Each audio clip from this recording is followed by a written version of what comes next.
સુરતના સૈયદપુરા વિસ્તારમાં ગણેશ પંડાલ પર પથ્થરમારા બાદ અગ્નિ જેવો માહોલ સર્જાયો હતો। ગણેશ ઉત્સવ દરમિયાન આ રીતની ઘટના બનતા હવે સુરત પોલીસ સતર્ક થઈ ગઈ છે।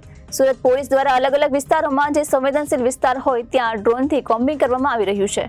વરાછા વિસ્તારમાં સંવેદનશીલ વિસ્તાર એવા પાટીચાલમાં વરાછા પોલીસ દ્વારા ડ્રોન સાથે કોમ્બિંગ કરવામાં આવ્યું છે, જેમાં 27 જેટલા ઈસમો સામે કાર્યવાહી કરવામાં આવી છે।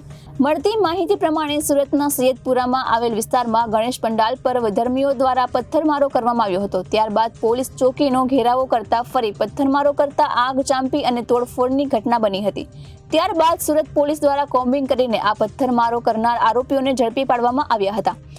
હાલ ચાલી રહેલા ગણેશ ઉત્સવને લઈને પોલીસ વધુ સતર્ક થઈ ગઈ છે। આ સાથે જ અલગ અલગ પોલીસ સ્ટેશન વિસ્તારોમાં ડ્રોન સાથે કોમ્બિંગ કરવામાં આવી રહ્યું છે। વરાછા વિસ્તારમાં આવેલા પાટીચાલ ઝૂંપડપટ્ટીમાં વરાછા પોલીસ દ્વારા ડ્રોન સાથે કોમ્બિંગ હાથ ધરવામાં આવ્યું હતું। ઝૂંપડીઓમાં તપાસ હાથ ધરવામાં આવી હતી, જેમાં 4 ઈસમો સામે છરી, ચપ્પુ વગેરે હથિયાર બંધી જાહેરનામા ભંગ, 4 ઈસમ સામે દારૂ પીવાના સહિત 27 ઈસમો સામે કાર્યવાહી કરવામાં આવી હતી।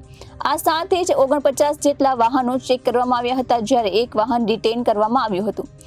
અત્રે ઉલ્લેખનીય છે કે ગણેશ ઉત્સવ દરમિયાન સૈયદપુરા વિસ્તારમાં બનેલી ઘટના બાદ સુરત પોલીસ વધારે સતર્ક થઈ ગઈ છે। સૈયદપુરા વિસ્તાર બાદ અઠવા વિસ્તાર, ખટોદરા વિસ્તાર સહિતના વિસ્તારોમાં સંવેદનશીલ વિસ્તારોમાં કોમ્બિંગ કરવામાં આવી રહ્યું છે।